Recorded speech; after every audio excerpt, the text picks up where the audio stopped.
तो बच्चों factors affecting elasticity में हम क्या पढ़ेंगे, ये बात आपको लास्ट लेक्चर में मैंने क्लियर कर दी थी। वील बी अंडरस्टैंडिंग कि इसमें जो भी आपको फैक्टर्स नजर आ रहे हैं, मतलब डिटर्मिनेंट्स नजर आ रहे हैं, मतलब रीजंस नजर आ रही है, मतलब बातें नजर आ रही हैं, ये या तो इलास्टिक होंगे और या तो इन इलास्टिक। सर और कुछ क्यों नहीं हो सकता? क्योंकि यूनिटरी इलास्टिक प्रैक्टिकली बकवास अप्रोच है। जितना प्राइस बढ़े क्या पॉसिबल है एग्जैक्टली उतना ही कस्टमर भागे? नो। जितना प्राइस घटे क्या पॉसिबल है एग्जैक्टली उतने ही कस्टमर्स आए? ये पॉसिबल नहीं है। Can we buy infinite quantity of anything children? Economics के बेसिक प्रिंसिपल को ही वॉयलेट कर देगा। भाई इनफाइनाइट कैसे खरीद सकते हैं? रिसोर्सेज या हमारी income as a resource is limited in nature, और हमारी जो वांट्स है वो अनलिमिटेड होती है। तो दैट्स वाई ये पॉसिबल ही नहीं है। तो unitary elastic is not possible, infinity is also not possible. खोपड़े में बात गई कि नहीं गई? समझ में गया? परफेक्टली इलास्टिक क्या है? ऐसा हो सकता है कि प्राइस बढ़े या घटे हमारी क्वांटिटी सेम रहे। कुछ स्पेसिफिक कंडीशंस में ऐसा हो सकता है। भाई मोनालिसा की पेंटिंग की बिडिंग चल रही है, प्राइस कितनी भी बढ़ती जाए क्वांटिटी विल बी सेम। ऐसा थोड़ा है कि प्राइस बढ़ेगी लोग भाग जाएंगे, खरीदेंगे नहीं, वो स्टिल खरीदेंगे। तो वो एक्सेप्शनल केसेस हैं, rare among the rarest cases हैं। जो नॉर्मल है that is elastic and inelastic. Price में चेंज कम, क्वांटिटी में ज्यादा इलास्टिक। प्राइस में चेंज ज्यादा, क्वांटिटी में कम, it is in elastic. Fundamental logic is clear. एक दो पॉइंट्स आपको ऐसे भी नजर आएंगे जो आपके 11th क्लास के सीबीएसई के सिलेबस की बुक्स में लिखा है, बट मैं उसको अग्री नहीं करता, और मेरे पास स्ट्रॉन्ग बिलीफ है उसको ना अग्री करने का। बट एग्जाम में आप वही लिख के आएंगे जो आपकी कबाड़ किताब में लिखा हुआ है। ओके, चलिए। हैबिट्स एंड एडिक्शंस आपको नजर आता होगा। Many a times government tobacco पे बहुत ढेर सारा जीएसटी चार्ज करती है, लिकर पे भी 28% से ऊपर का टैक्स है। मैंने आज एक चीज फील की, was doing some railway reservation. अगर एसी कोच में आप रिजर्वेशन करवाते हैं बच्चों, तो गवर्नमेंट रेलवे टिकट पे जीएसटी चार्ज करती है। और अगर sleeper normal non AC coach है children, then there is no GST and there is no tax, कोई टैक्स नहीं होता।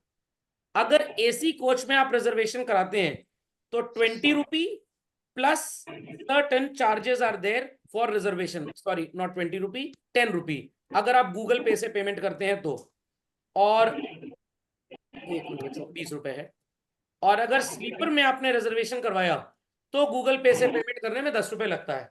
अब अजीब जाहिर बात है, ये भी डॉक्टर हूं मैं, पेशेंट चाहे आईसीयू वार्ड में हो चाहे जनरल वार्ड में हो, भाई मैं तो एक पर्टिकुलर बीमारी का इलाज सेम ही करूंगा ना। बट डॉक्टर्स क्या करते हैं हॉस्पिटल में, अगर कोई जनरल वार्ड में एडमिट है तो 200 रुपए विजिटिंग फीस है फॉर एग्जाम्पल, आईसीयू में है तो 500 रुपए फीस है। वैसे हॉस्पिटल वाले कलाकार हो गए हैं। जनरल वार्ड में अगर कोई पेशेंट जमा है, मतलब एडमिट है, भर्ती है, तो उसको ग्लूकोज की बोतल लगाएंगे 50 रुपए की, आईसीयू में तो 200 रुपए की, और अगर सुपर प्राइवेट वार्ड या भयंकर वाले आईसीयू में 500 रुपए की। ऐसा क्यों? आपको पता है कस्टमर की पेइंग कैपेसिटी है। Friday Saturday Sunday shopping mall में जाइए, पार्किंग करिए, टिकट 50 रुपए, मंडे टू थर्सडे 30 रुपए, डिमांड एंड सप्लाई के हिसाब से। तो मेरे को पहले नहीं पता थी ये बात कि भाई ये चार्जेस भी ऐसे होते हैं। तो आप भी इस बात को एक्सपीरियंस करिएगा बच्चों। जब आप एसी कोच में रिजर्वेशन करवाते हैं, किसमें? एसी कोच में, और आपने 2 बर्थ मान लीजिए रिजर्व कराई इलाहाबाद टू न्यू दिल्ली, और आप गूगल पे से जब पेमेंट करेंगे तो 23 रुपए 60 पैसे चार्जेस लगेंगे। कितने? अरे 23 रुपए 60 पैसे कैसे है? 20 रुपए, और 20 रुपए के ऊपर 18% जीएसटी, 3 रुपए 60 पैसे। आप उसी ट्रेन में स्लीपर कैटेगरी में रिजर्वेशन कराइए और पेमेंट गूगल पे से करिए, तो भैया गूगल का जितना इंटरनेट एसी कोच में रिजर्वेशन करवाने पे आपकी पेमेंट लेने पे खर्च होगा, उतना ही इंटरनेट स्लीपर में भी होगा। Are people understanding what I am saying? Car से रेस्टोरेंट गए, पेस्ट्री 50 रुपए की, ई रिक्शा से आए, पेस्ट्री 20 रुपए की, क्या ये सही है? भाई रेस्टोरेंट वाला अपनी पेस्ट्री का पैसा लेना, उससे क्या फर्क पड़ेगा हम कैसे गए हैं। तो जो बच्चा मेरे पास क्लास में कार से आ रहा है, और मान लीजिए 30 सूट पहन के आ रहा है, उसकी फीस 3 गुना, और जो ई रिक्शे से लिफ्ट लेके पैदल आ रहा है उसकी फीस आधी कर दी जाए, क्या ये जस्टिफाइड है? बिल्कुल नहीं। तो ऐसा होता है बच्चों, क्यों होता है? Concept of elasticity. भारत सरकार को पता है जो बेचारा स्लीपर में रिजर्वेशन करा रहा है उसकी पेइंग कैपेसिटी कम है, वो उतना रिच वेल टू डू नहीं है, तो उस पे हम कोई जीएसटी भी नहीं लेते टिकट पे। और गूगल वालों को भी बोला गया है, भाई हम जब इतना पैसा छोड़ रहे हैं तो तुम भी गूगल पे कितना पैसा लो, 10 रुपए प्लस चार्जेस। और अगर AC first, AC second, AC 3 tier में आप रिजर्वेशन करा रहे हैं, टिकट तो महंगा है ही है, उस टिकट में जीएसटी भी जुड़ा रहता है 18% का, एंड बच्चों गूगल पे के चार्जेस भी वहां 20 रुपए हो। ये मैंने आज एक्सपीरियंस किया 7-8 घंटे पहले। पहले मेरे को नहीं पता था, आई थॉट कि 20 रुपए प्लस टिकट लगता होगा, बट आज ये बदमाशी मेरे को पता लगी है। तो इसके बारे में वीडियो बना दो, लोगों को अवेयर कर दूं थोड़ा सा, इसके खिलाफ बात करनी चाहिए। गूगल को मैं मेल करूंगा कि ये बदमाशी है आपकी, समझ में आ गया। तो अगर आप शर्ट प्रेस करवाने जाएं, दो भी 10 रुपए ले रहा है, मुकेश अंबानी शर्ट प्रेस करवाने आ गए 1000 मांग रहा है, क्या ये जस्टिफाइड है? Not at all. भाई अपने शर्ट प्रेस कराई का पैसा लो ना, स्टेटस ऑफ द पर्सन से क्या फर्क पड़ेगा। Is that understood well? चलिए चलते हैं आगे बच्चों, चलते हैं आगे। खोपड़े में बात गई, खोपड़े में बात गई। तो हैबिट्स एंड एडिक्शंस, अगर कोई इंसान किसी प्रोडक्ट की तरफ काफी ज्यादा एडिक्टेड है, कितना भी दाम बढ़ेगा वो उसको खरीदेगा ही खरीदेगा। दाम उसका 30, 40, 50% भी बढ़ जाए, क्या ढेर सारे कस्टमर भाग जाएंगे बच्चों? No. Let us take the example of cigarette. मैंने कभी खरीदी नहीं बट बता देता हूं। मान लीजिए 100 रुपए की सिगरेट है, people are buying 2000 pieces. Government कह रही है कि भाई हमको लोगों को मुकेश बनने से बचाना है। अभी मुकेश कौन है सर? अरे वो मूवी की स्टार्टिंग में आता है ना, जबड़ा फटा रहता है उसका, सिगरेट पी पी के कैंसर हुआ रहता है उसको। बड़ा बढ़िया आर्टिस्ट था जिसने डिजाइन किया होगा। ओके, गवर्नमेंट ने सिगरेट का प्राइस 110 रुपए कर दिया। आई रिपीट चिल्ड्रन, सिगरेट का प्राइस कितना कर दिया? 10 रुपए बढ़ाकर 110। कितने परसेंट प्राइस बढ़ गया बच्चों? 10%। 1990 पीसेस अभी भी बिक रहे हैं, तो प्राइस में इंक्रीज हुआ 10% का, करेक्ट चिल्ड्रन। और क्वांटिटी में 10 यूनिट का डिक्रीज हुआ। कितने यूनिट का? 10 यूनिट का। What is 10 upon 2000 into 100? 0.5%. So there is a larger change in price बच्चों, या larger change in quantity? Price में चेंज ज्यादा है, तो it is called as less elastic, और you can call it as in elastic, और you can call it as relatively less elastic. खोपड़े में बात गई बच्चों, खोपड़े में बात गई, समझ में आ गया। तो एडिक्शन के केस में ऐसा होता है। तो अगर आप एग्जाम में हेडिंग लिखें और सिर्फ इतना लिख के आएंगे, और मान लीजिए 4 मार्क्स का क्वेश्चन है और आपसे 4 फैक्टर्स पूछे गए, आपको टीचर हाफ मार्क्स से ऊपर नहीं देगा इतना कंटेंट लिखने में। जब आप इसको लिखकर एक्सप्लेन करेंगे तब जाके 1-on-1 मिलेगा आपको। समझ में आ गया? झटपट अपडेट दिस, क्वेरी है तो आस्क। चलते हैं आगे। Nature of the commodity. अब ये नमक की बोतल नाच क्यों रही है? कमोडिटी 3 तरह की होती है, यहाँ पे 2 एग्जाम्पल हैं चिल्ड्रन। एक एग्जाम्पल गायब है, मैं वो भी लिख दूंगा, और इस एग्जाम्पल में मैं थोड़ा सा बुक के टेक्स्ट से डिफरेंट होता हूं। Needs, that is necessities, thereafter we have comforts and we have luxuries. yes or no children? Problem बात गई। तो भाई salt is an item of necessity, yes or no? इसका प्राइस कितना भी बढ़ेगा बच्चों, क्या आपके कंजम्पशन में बहुत ज्यादा चेंज आएगा? No. irrespective of a higher change in price, people at max will still continue to buy this. Demand is said to be what children? Inelastic. I can take the same example जो हमने पिछले point में लिखा था children. Salt का price मान लेते हैं 40 रुपीज है, and quantity is 100 packets. Price बढ़ के अगर 44 भी हो जाता है, still 99 people will buy same quantity of salt children. तो प्राइस 10% बढ़ गया, कंजम्पशन 1% कम हुआ। Higher change in price reflects a lower change in quantity demanded. So demand is said to be what? Inelastic. अब मेरे ओपिनियन में बच्चों luxurious में भी ऐसा ही होता है। मर्सिडीज गाड़ी का प्राइस लेट अस से 80 लाख रुपीस है। आई repeat children, Mercedes Benz is priced eight rupees 80 lakh, और हर साल 200 यूनिट इंडिया में बिकती है। बड़े में बात गई। अब अगर मर्सिडीज वाले अपना प्राइस बढ़ा के 88 लाख कर दें, it's a change of 10%। 198 people will still buy this. क्या प्राइस बढ़ने पे ढेर सारे लोग मर्सिडीज गाड़ी खरीदनी छोड़ देंगे? जिसको मर्सिडीज गाड़ी खरीदनी है, क्या उसके लिए 5-10% प्राइस मायने रखेगा? हाँ, वो बिल्कुल तब भागेगा जब 88 लाख वाली मर्सिडीज 82 लाख वाली बीएमडब्ल्यू से बेनिफिशियल होगी। अगर 82 लाख में बीएमडब्ल्यू मिल रही है या ऑडी गाड़ी मिल रही है तो मर्सिडीज का बायर डेफिनेटली बीएमडब्ल्यू खरीदने चला जाएगा। बट अगर मर्सिडीज गाड़ी का प्राइस 80 से 88 लाख होता है, आप एयरलाइन का बात कर लीजिए, 6,000 रुपए की टिकट है, मान लीजिए दिल्ली मुंबई की फॉर एग्जाम्पल, वैसे टिकट काफी सस्ती होती, इतनी महंगी है नहीं, मान लीजिए अगर एयरलाइन वाले 6,000 रुपए की टिकट 6,600 की कर दें, क्या ढेर सारे लोग भाग जाएंगे? जो फ्लाइट पे ट्रैवल कर रहा है वो ऑब्वियस सी बात है करेगा ही करेगा। खोपड़े में बात गई। तो पेट्रोल प्राइस बढ़ने से जो लोग अफोर्ड नहीं कर सकते, टू व्हीलर ही मुश्किल से चला रहे हैं, वो शायद बैठे घर पे, बट जिनके पास फॉर्च्यूनर गाड़ी होगी, जिनके पास कार होगी किसी भी तरह की, क्या वो भी पेट्रोल का प्राइस बढ़ते समय पेट्रोल नहीं भरवाएगा? भाई कार खरीदी इतना तो अफोर्ड करेगा ही करेगा। तो मैं थोड़ा सा इस टॉपिक में बुक से अलग चलता हूं। खोपड़े में बात गई, बट आपके सिलेबस में यही लिखा है लग्जूरियस गुड्स, ये रेफ्रिजरेटर को लग्जूरियस मान ले रहे हैं। मेरा एग्जांपल नहीं है, किताब का एग्जांपल है। कार बहुत तरीके की आती है। Alto 800 is not a luxury, it is an item of necessity. Even अगर हम बात करें दिल्ली मुंबई जैसे शहरों में, होंडा सिटी जैसी गाड़ी भी क्या है बच्चों? नेसेसिटी है।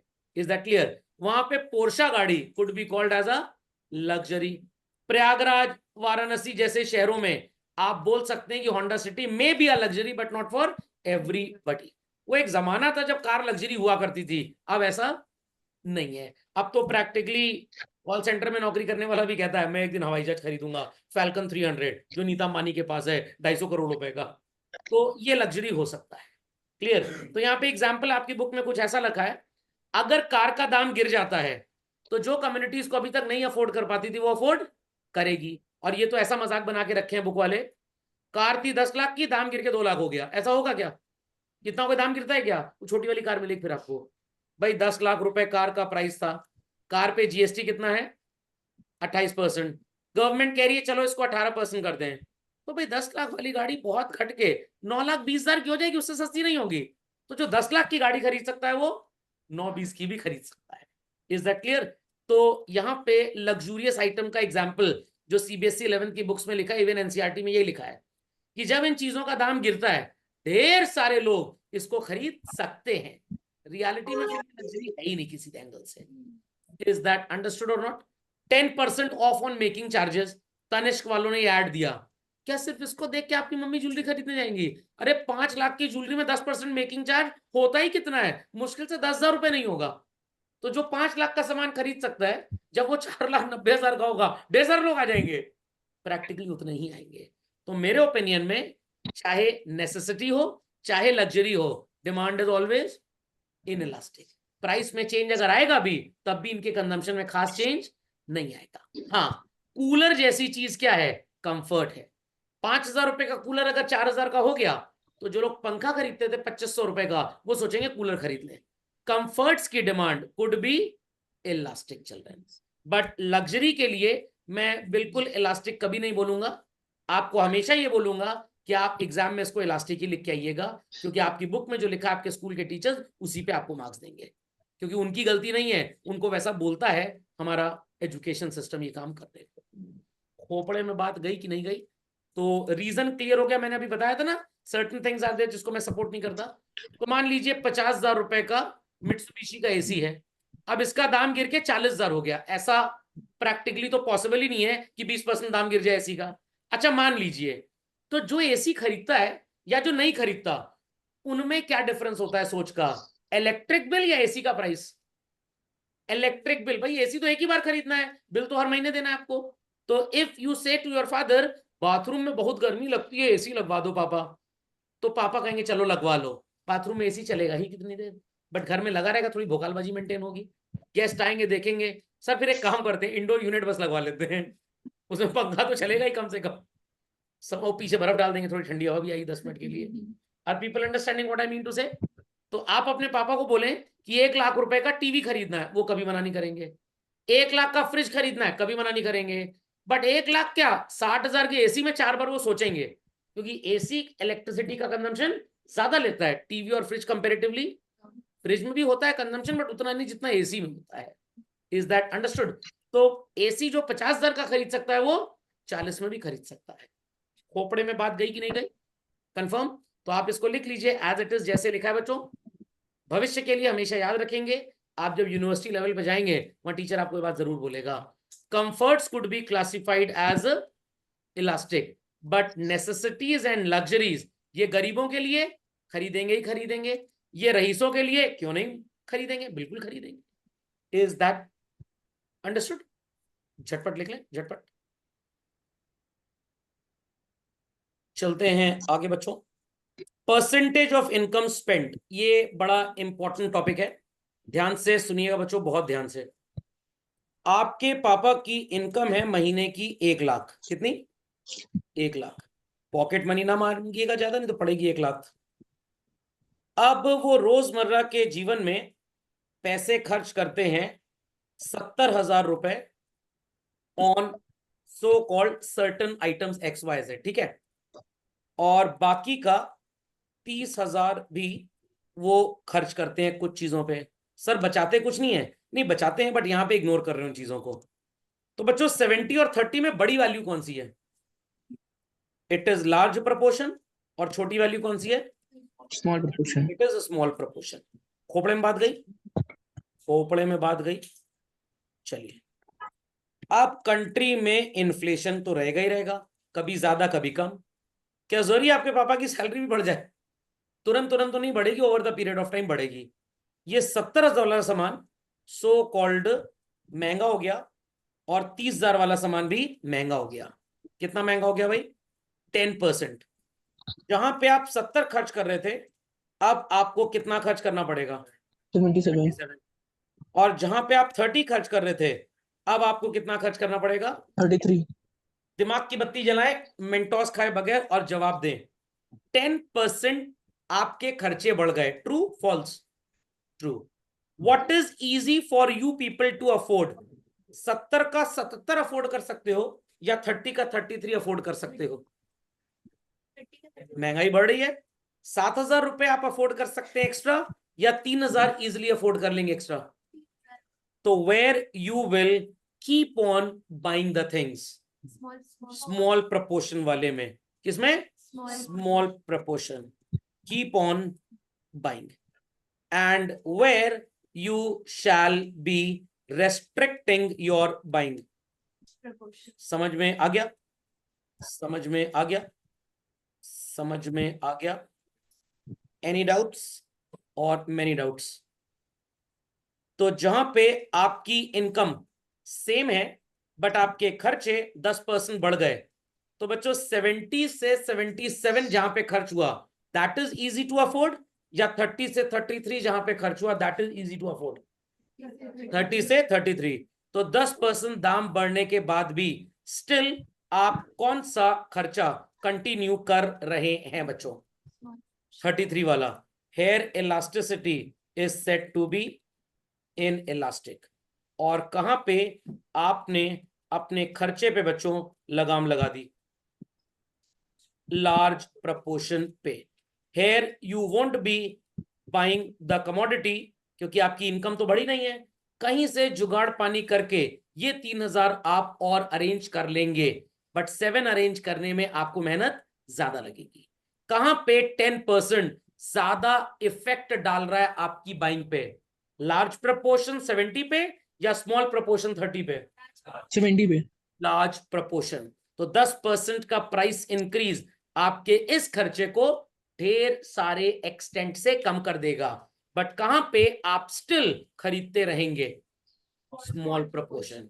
सो 10% is not creating a big hurdle here, you will still buy this. तो जहां पे प्राइस का चेंज क्वांटिटी को ज्यादा इफेक्ट ना डाले, we call it as what children? Inelastic. और जहां पे प्राइस का चेंज क्वांटिटी की बाइंग पे इफेक्ट डाल दे ज्यादा, that is called as elastic. खोपड़े में बात गई या बिल्कुल भी नहीं गई? समझ में आ गया बच्चों? So where we spend more money वहां पे हम भाग जाएंगे, where we spend less money वहां पे हम कंटिन्यू करेंगे। तो आपके घर में सॉल्ट भी आता होगा, एलपीजी गैस सिलेंडर भी आता होगा, कपड़े भी आप खरीदते होंगे, सब कुछ करते होंगे। अगर महंगाई बढ़ रही है तो पापा विल से व्हाट? सॉल्ट खरीदना बंद कर दो। आप सॉल्ट खरीदेंगे ही खरीदेंगे, क्योंकि सॉल्ट बहुत महंगा नहीं है। Logic understood well? सो जहां पे आप लेस पोर्शन ऑफ इनकम खर्च करते हैं, अगर वो 10% बढ़ गया, स्टिल अफोर्डेबल है and you will continue to spend. जहां लार्ज प्रपोर्शन खर्च करते हैं, वो प्रैक्टिकली आपके लिए बहुत ज्यादा अफोर्डेबल नहीं होता, तो आप उसको रेस्ट्रिक्ट कर देते हैं। Logic understood well? तो you can explain in the examination while writing the answer this composition चल रहा है। समझ में आ गया? तो एग्जाम्पल दे के अगर आप एक्सप्लेन नहीं करेंगे और ये 2 कौड़ी की थ्योरी लिख के चले आएंगे, तो नंबर भी 2 ही कौड़ी के मिलेंगे। ओके, तो इसलिए आपकी राइटिंग स्पीड बहुत फास्ट होनी चाहिए।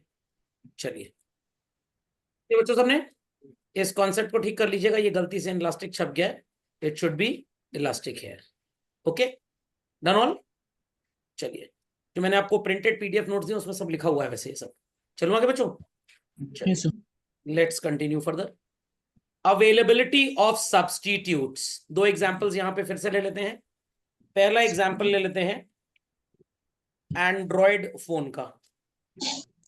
सैमसंग भी बनाता है, मोटोरोला बनाता है, लाल हम बनाते हैं, मतलब रेडमी ही, Realme, Vivo, Oppo, Poco, Poco, Toppo, पता नहीं कौन कौन सी कंपनी है।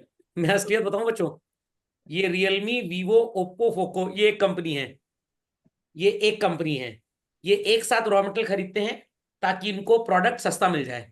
इन सब को, सैमसंग की बात नहीं करेंगे हम लोग, इन सबको बच्चों, ये टोप्पो कुछ नहीं, मैंने ऐसे ही लिख दिया, इन सबको प्रोसेसर कौन सप्लाई करता है? स्नैपड्रैगन। खोपड़े में बात गई। Sir then why it is there कि मोटरोला का फोन थोड़ा अच्छा होता है, सैमसंग का तो अपना प्रोसेसर होता है, बट जो सैमसंग के काफी सस्ते फोन होते हैं उसमें वो भी स्नैपड्रैगन का प्रोसेसर लगाते हैं, और महंगे वाले में वो भी स्नैपड्रैगन का प्रोसेसर लगाते हैं। जैसे सैमसंग का एक एक्जिनोस प्रोसेसर है, वो इनका अपना है। अब असलियत ये है, बनवाते उसको भी स्नैपड्रैगन से ही है, ठप्पा अपना लगवा देते हैं। नहीं समझे? कॉम्पैक्ट डिस्क होती थी, आजकल नहीं चलती है। मोजर बेयर दुनिया की सबसे बड़ी कंपनी थी, वो सैमसंग के लिए भी बनाती है, सोनी के लिए भी बनाती है। आपको भी 1 करोड़ सीडी अपने नाम पे बनवानी हो, बना देंगे वो लोग। ओके, बट देन टू इनका परफॉर्मेंस अच्छा और खराब क्यों है? इनकी प्रोग्रामिंग। व्हाट? प्रोग्रामिंग। हर घर में जेके सीमेंट ही लगता है, बट सीमेंट का प्लास्टर होने के बाद वाटरिंग कितनी अच्छी की गई है, जिसको हिंदी भाषा में तराई बोलते हैं, उतनी सीमेंट की पकड़ मजबूत होगी। Is that understood? अब फ्लैट वगैरह में क्यों सीमेंट भुरने लग जाता है? क्योंकि जल्दी जल्दी प्रोजेक्ट कंप्लीट करके बेच देते हैं और ठीक से उसकी तराई वगैरह नहीं करते। तो वही चीज यहां पे भी है। तो एंड्रॉयड फोन्स ये होगा children. Then we have what is called as iOS। तो भाई iOS दुनिया में सिर्फ एक कंपनी बनाती है, दैट इज एप्पल। और कहानी ये है कि भाई एप्पल खुद प्लांट नहीं चलाता, उनके फोन कौन बनाते हैं? फॉक्सकॉन। रेडमी का अपना भी प्लांट है, और वो कुछ फोन फॉक्सकॉन से भी बनवाते हैं। सर क्यों? आउटपुट बहुत ज्यादा है, 1000 फोन पर डे रेडमी कह रहा है अपनी फैक्ट्री में बना सकते हैं, बट हमें चाहिए 1500 फोन। 500 फोन के लिए अगर एक और फैक्ट्री लगाएं तो थोड़ी महंगी पड़ेगी हमको। ये 500 फोन हम किससे बनवा लें? फॉक्सकॉन से। तो सर फॉक्सकॉन की एक ही फैक्ट्री में एप्पल भी बन रहा है, ये भी बन रहा है? नहीं, फैसिलिटी अलग अलग होती है। जैसे आपके स्कूल में नर्सरी सेक्शन अलग होगा, सीनियर सेक्शन अलग होगा। बोइंग कंपनी का नाम सुना है? बोइंग कंपनी फाइटर प्लेन्स भी बनाती है। Got it clear? इंडिया के लिए बनाती है, जापान के लिए बनाती है, बट बोइंग इंडिया यूनिट अलग है, बोइंग जापान यूनिट अलग है। इवन एम्प्लॉयज के ऊपर भी नजर रखी जाती है, सीक्रेट तो नहीं लीक कर रहे हैं। ओके, तो अब अगर एप्पल के फोन का प्राइस बढ़ जाए, क्या मेजॉरिटी लोग भाग जाएंगे? कुछ भागेंगे, बहुत ज्यादा नहीं भागेंगे। बट अगर मोटोरोला का 40,000 का फोन है और रेडमी का 35,000 का फोन है, same configuration, 16 GB RAM and all that, सब कुछ सेम है, मोटोरोला अपने 40,000 के प्राइस को 28,000 कर दे और रेडमी 36 को 30 कर दे, तो मेजॉरिटी पब्लिक को लग रहा है भाई प्राइस तो सेम है, तो रेडमी वाली पब्लिक कहां भाग सकती है? मोटोरोला में। बट कुछ ऐसे होंगे वही इंटरेस्टेड होंगे, वो नहीं खरीदेंगे, बट भागने का चांस है। एप्पल में कुछ भी हो जाए, प्राइस 5% बढ़े या 10% बढ़े, कोई खास फर्क नहीं पड़ेगा। क्यों नहीं पड़ेगा भाई? कॉमर्स की भाषा में बोले ब्रांड वैल्यू बहुत ज्यादा है, इकोनॉमिक्स की भाषा में बोले तो एप्पल का सब्स्टिट्यूट नहीं है। समझ में आ गया? तो रीजन इज सेम, सिर्फ बोलने का तरीका फर्क हो जाता है। Logic understood well? जूम का प्लान 5,000 रुपए साल का है, माइक्रोसॉफ्ट टीम्स 25,000 रुपए, गूगल मीट 13,000 रुपए। तो जूम वाले अगर अपना प्राइस 5,000 से बढ़ा के 11,000 कर देंगे तो 90% जूम के कस्टमर गूगल मीट ले लेंगे जाके। क्यों? गूगल की सिक्योरिटी जूम के घटिया 2 कौड़ी से बहुत अच्छी है। खोपड़े में बात गई कि नहीं गई? तो अभी जूम के कस्टमर क्यों नहीं भागेंगे? क्योंकि अभी जूम का कोई कॉम्पिटिटर है ही नहीं मार्केट में। लॉजिक अंडरस्टूड वेल और नॉट? समझ में आ गया? Clearly understood? तो एंड्रॉयड फोन में ये सब एक दूसरे के सब्स्टिट्यूट है, बट क्या आईओएस में कोई किसी का सब्स्टिट्यूट है? नो। तो एंड्रॉयड फोन्स की डिमांड मार्केट में क्या होगी बच्चों? इलास्टिक। एक कंपनी प्राइस बढ़ाएगी, दूसरे भी सो कॉल्ड कोशिश करेंगे कस्टमर ना भागे, बट अगर उन्होंने कोशिश नहीं की तो एक कंपनी का प्राइस बढ़ाना उनके लिए घाटे का सौदा होगा। People will run away and bye it's substitute. But क्या आईफोन के केस में ऐसा होगा? नो। तो पहली बार पिछले 16 साल में ऐसा हुआ बच्चों। इन्होंने आईफोन 14 के बाद जब 15 को लॉन्च किया तो प्राइस को इंक्रीज नहीं किया, क्योंकि उनको डर था कि अगर प्राइस बढ़ाएंगे तो पब्लिक नहीं परचेज। और आपको मैं एक असलियत बताऊं, सैमसंग के मोबाइल की जो स्क्रीन होती है वो सैमसंग एप्पल से ही परचेज करता है। खोपड़े में बात गई, क्योंकि सैमसंग को पता है कि हम कितना भी मेहनत कर लेंगे हम उतना अच्छा डिस्प्ले बना ही नहीं पाएंगे।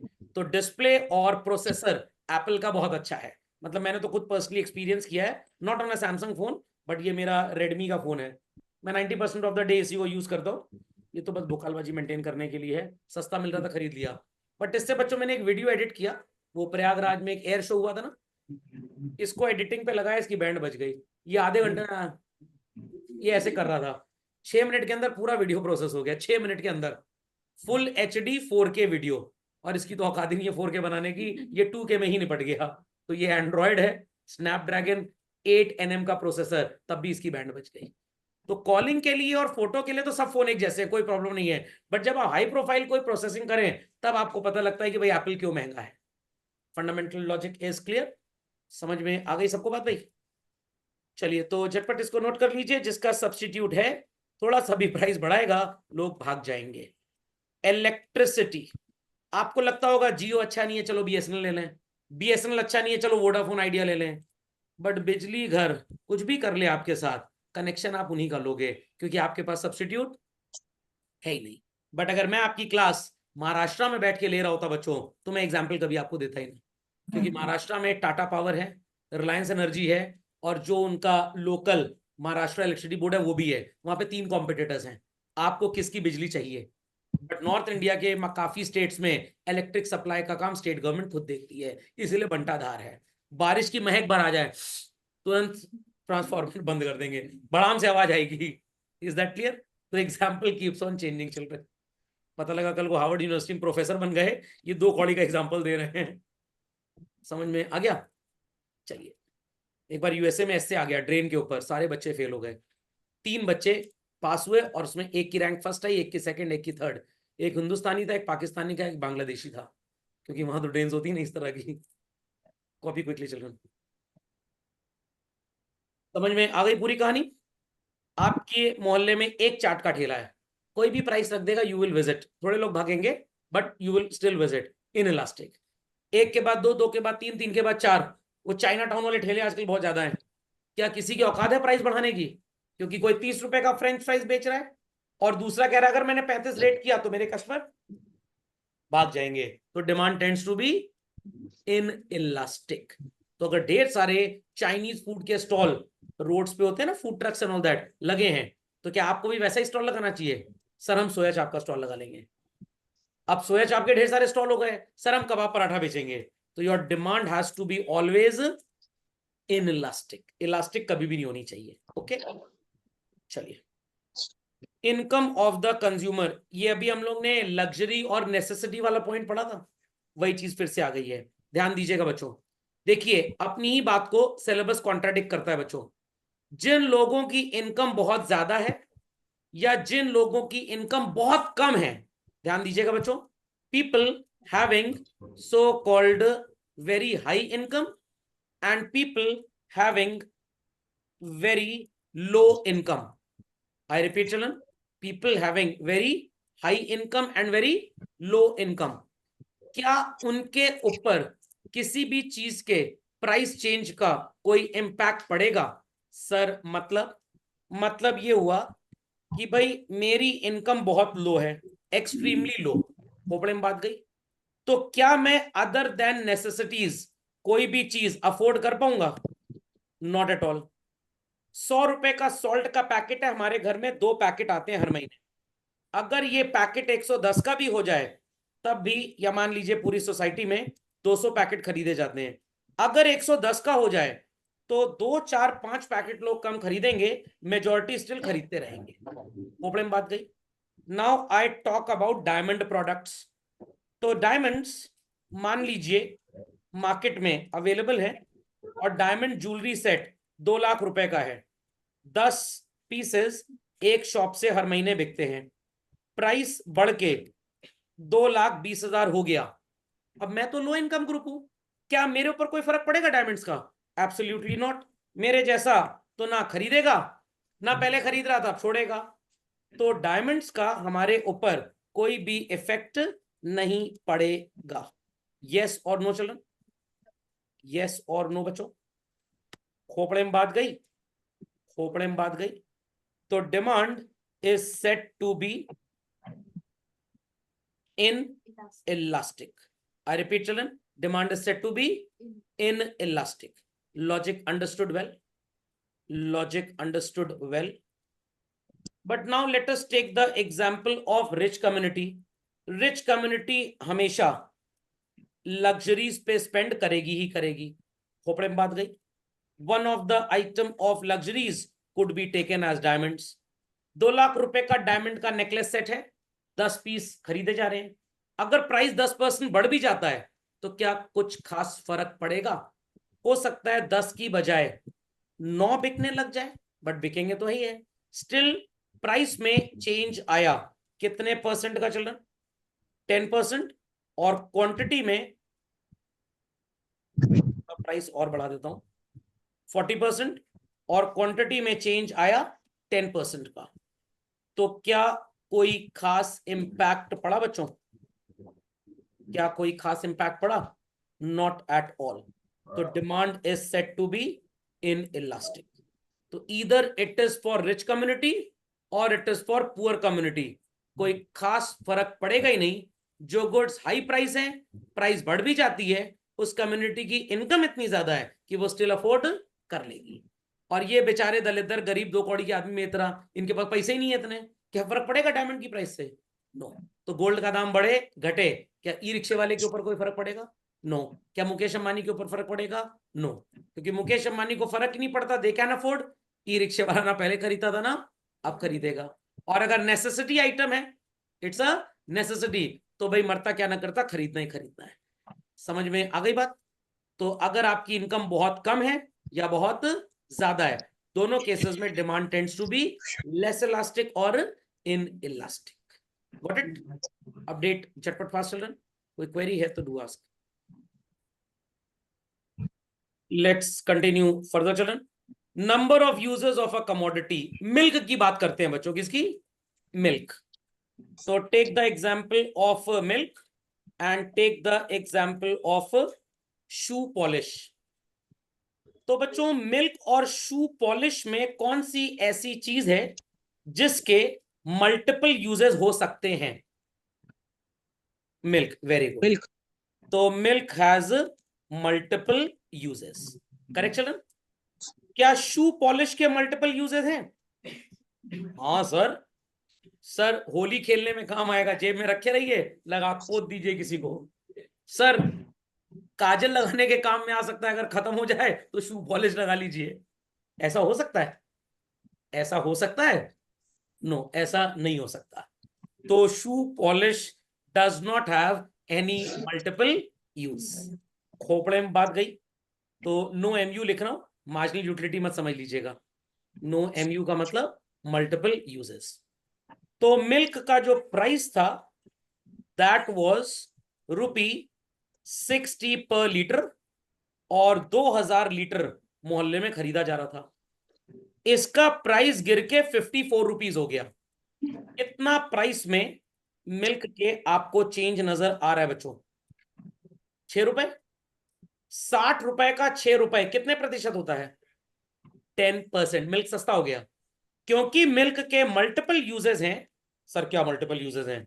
अरे आप रुद्राभिषेक करा सकते हैं दूध से, आप कोल्ड कॉफी बना सकते हैं पीने के साथ साथ दूध को, चाय में तो हम इस्तेमाल कर ही रहे हैं। आप रबड़ी बना सकते हैं, रबड़ी कौन खाएगा सर, समझ में गया। आप आइसक्रीम बना सकते हैं, खोपड़े में बात गई। आप अपना रुद्राभिषेक कर सकते हैं, स्वाभिषेक कर सकते हैं। तो मिल्क के मल्टीपल यूजेस हैं। मिठाई बना सकते हैं घर में, मेरे को खिला सकते हैं। दैट्स वाई मिल्क की डिमांड 50% बढ़ गई। समझ में आ गया? सर मान लीजिए प्राइस बढ़ के 66 रुपए हो जाए तो प्राइस बढ़ के जब 66 रुपए हो जाएगा ना बच्चों, ये जो लोग खरीदने आए थे ये सो कॉल्ड कहेंगे अब हमें मिल्क नहीं चाहिए। तो moral of the story is this, जब मिल्क का प्राइस घटा 10%, 50% उसका कंजम्पशन बढ़ गया, not due to the reason कि वो मिल्क है बुरा मान जाएगा अगर नहीं खरीदेंगे, क्योंकि इसके मल्टीपल यूजेस हैं।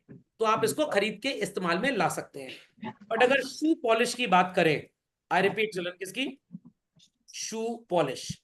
मान लेते हैं कि शू पॉलिश का प्राइस 20 रुपए की छोटी वाली डिब्बी है एंड 2000 यूनिट्स खरीदे जा रहे हैं। अगर इसका प्राइस गिर के 18 रुपए भी हो जाए, आई रिपीट चिल्ड्रन, प्राइस गिर के 18 रुपए भी हो जाए, तो हार्डली कुछ ही लोग इसको हो सकता है ना खरीदें, दूसरे के जूते में जूता रगड़ के साफ कर लें, बट मेजॉरिटी लोग खरीदेंगे ही खरीदेंगे। तो प्राइस कम हो गई कितने परसेंट? 10%। 10 यूनिट्स 2000 यूनिट्स का कितना प्रतिशत होता है? एक बार कैलकुलेट कर लेते हैं बच्चों। It is 0.05%। कितना चलन? 0.05%। क्यों ऐसा है सर? बूट पॉलिश सस्ती हुई इसलिए भी लोग नहीं खरीद रहे। भाई लोगों का इस्तेमाल ही नहीं है, क्या करेंगे उसको? तो अगर इलेक्ट्रिसिटी सस्ती हो जाए, हो सकता है आप अपने स्टोर रूम में भी घर में एक एसी लगवा दें। नहीं समझे बात को? बट अगर उसके मल्टीपल यूजेस हैं ही नहीं, तो क्या आप ये हरकत करेंगे? नो, तब आप ये हरकत बिल्कुल भी नहीं करेंगे। Any doubts on this? Any doubts on this? तो सर इलास्टिसिटी कहां गई हमारी? तो आप भूल ही गए। मैं बिल्कुल नहीं भूला हूं बच्चों। किस चीज का प्राइस बढ़ने पे आपने उसे बहुत ज्यादा खरीदना छोड़ दिया था, या घटने पे बहुत ज्यादा खरीदना स्टार्ट कर दिया था? मिल्क। मिल्क की demand is set to be elastic. 10% price गिरा, 50% डिमांड बढ़ गई। 10% प्राइस बढ़ा, 50% डिमांड गिर गई। एंड किस केस में प्राइस के चेंज ने ज्यादा असर नहीं दिखाया बच्चों? Shoe polish, its demand tends to be in elastic. खोपड़े में बात गई चलन। तो जिसके सेवरल यूजेस हैं उसकी डिमांड इलास्टिक, थोड़ा सा भी प्राइस कम होगा ढेर सारे लोग बवंडर की तरह आ जाएंगे। Logic understood well? समझ में आ गया? झटपट अपडेट दिस, क्वेरी है तो आस्क। चलते हैं आगे बच्चों। टाइम पीरियड, शादी ब्याह का माहौल है और मेरे घर में शादी है आफ्टर 15 डेज। सर आपकी शादी तो हो चुकी है। अरे मतलब रिश्तेदार के यहाँ, तो वो ज्वेलरी खरीदेंगे ही खरीदेंगे या पोस्टपोन कर देंगे? खरीदेंगे खरीदेंगे। और अगर शादी मान लीजिए आफ्टर 4 इयर्स है, तो आज मेजॉरिटी ज्वेलरी वो नहीं खरीदेंगे या खरीदेंगे? नहीं खरीदेंगे। तो moral of the story is this कि अगर गोल्ड का प्राइस 72,000 था मान लीजिए, एंड ज्वेलरी खरीदनी है 100 ग्राम्स, खोपड़े में बात जा रही है, प्राइस बढ़ के हो गया 79,200, 95 ग्राम्स तो अभी भी खरीदेंगे। प्राइस में चेंज आया 10% का, क्वांटिटी में चेंज आया सिर्फ 5% का। Demand is set to be in elastic. Why inelastic भाई? क्योंकि प्राइस में जितना चेंज है क्वांटिटी में उसके हिसाब से बहुत ज्यादा चेंज नहीं आया। Logic went well children, logic went well. But जिनके घर में शादी ब्याह अभी 4 साल के बाद है, जब वो देखेंगे कि प्राइस 10% बढ़ गया, कह रहे रहन दो, सिर्फ 25 ग्राम अभी खरीद लो, बाकी बाद में खरीद लेना जब प्राइस कम होगा। कैसे कम होगा? दुनिया जहान में प्रॉस्पेरिटी आ जाएगी, गोल्ड लोग कम खरीदेंगे, स्टॉक मार्केट में ज्यादा इन्वेस्ट करेंगे, तो स्टॉक मार्केट में पैसा ज्यादा जाएगा बाइंग करने के लिए, तो लोग सोना बेचेंगे अपना, वहां से पैसा निकालेंगे, स्टॉक मार्केट में इन्वेस्ट करेंगे, तो स्टॉक मार्केट बढ़ेगा।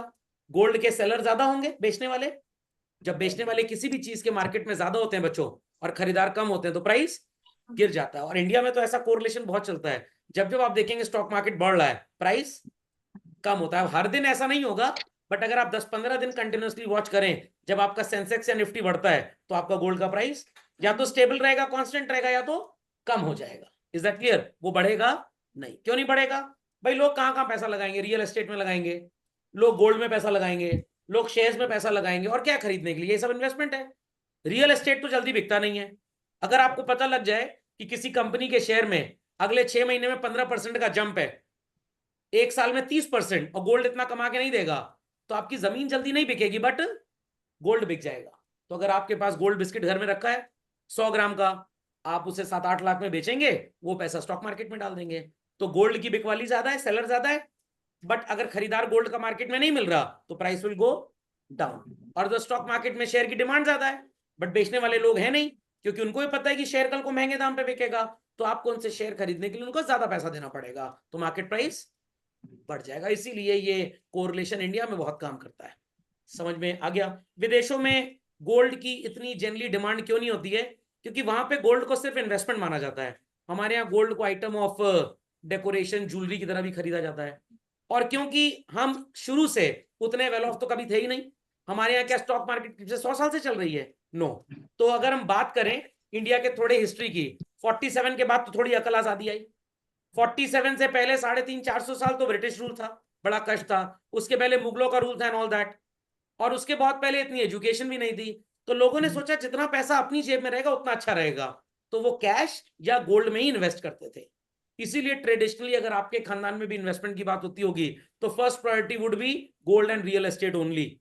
उसके बाद स्टॉक मार्केट को तो सब सट्टा ही बोलते हैं। खोपड़े में बात गई कि नहीं गई? तो ये हमारा कल्चर ऐसा चला आ रहा है, बट विदेशों में ऐसा नहीं है। विदेशों में ऐसा नहीं है। समझ में आ गई बात? लिख दिया सबने? Shall I proceed further? तो यहां पे 2 चीजें बच्चों और लिख लीजिए। This could be called as urgency and this could be called as postponement. तो जब आप डिमांड को पोस्टपोन कर सकते हैं, आई रिपीट चिल्ड्रन, जब डिमांड को आप पोस्टपोन कर सकते हैं, in that case elasticity is said to be more elastic. Urgent है, पोस्टपोन नहीं कर सकते, तो इट इज लेस इलास्टिक। तो ये नीड हो गई एक तरह से, और ये कंफर्ट हो गया। समझ गए बात को? चलिए, तो इसी के साथ हमारे फैक्टर्स अफेक्टिंग इलास्टिसिटी होते हैं समाप्त। कॉपी कर लिया सबने?